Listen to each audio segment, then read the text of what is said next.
Let's have a look at verbal witnesses. Luke, for instance, who wrote 2 New Testament books, says that he didn't write anything that he couldn't verify from eyewitnesses. Now I say that because Luke reports this extraordinary and unique event of the resurrection of Jesus. I mean, just listen to how he starts his first book.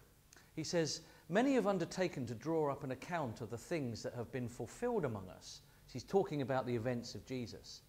He goes on and says, "Just as they were handed down to us by those who from the first were eyewitnesses and servants of the word.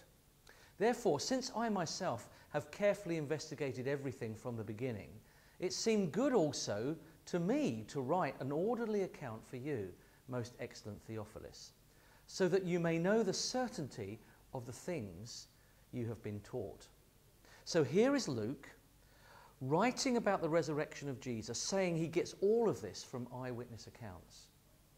Now, Sir William Ramsay, he set out to put the New Testament book of Acts, written by Luke, it's sort of part 2 of Luke's Gospel, on trial. And by the end of his investigation, he wrote this: "The book of Acts could bear the most minute scrutiny as an authority of the facts of the Aegean world. It is written with such judgment, skill, and perception of truth as to be a model of historical statement." He goes on and says you can press the words of Luke in a degree beyond any other historian, and they stand the keenest scrutiny and the hardest treatments. Christianity didn't originate in a lie, says Ramsay, and we can and ought to demonstrate this as well as believe it. So you have Luke, a top historian, getting his information from eyewitnesses that Jesus rose from the dead. There's a second verbal witness that I want you to look at as well, and that is the fact that there were just plenty of people that did testify, speak out, that they saw the risen Jesus.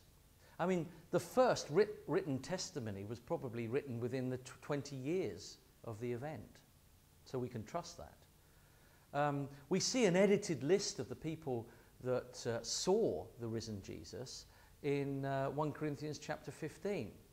Paul is writing this, and he talks about Jesus was buried and that he was raised on the 3rd day according to the scriptures, and that he appeared to Peter and then the 12, and after that he appeared to more than 500 of the brothers at the same time, most of whom are still living, though some have fallen asleep.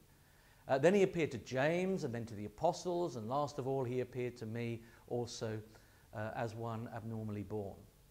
So Paul is showing that all of these people could speak out about the fact that they saw the risen Jesus.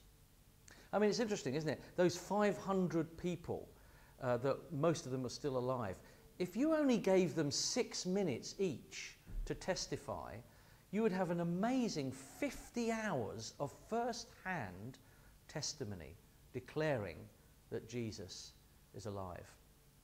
Now add to that testimony the many other eyewitnesses, and you've got, just an amazing amount of people saying they saw the risen Christ.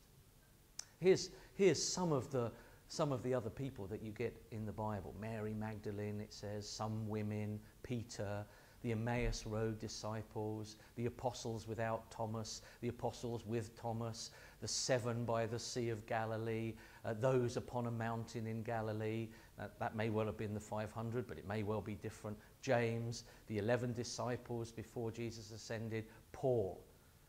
They all told out, spoke out, that they had seen and heard and touched the risen Jesus.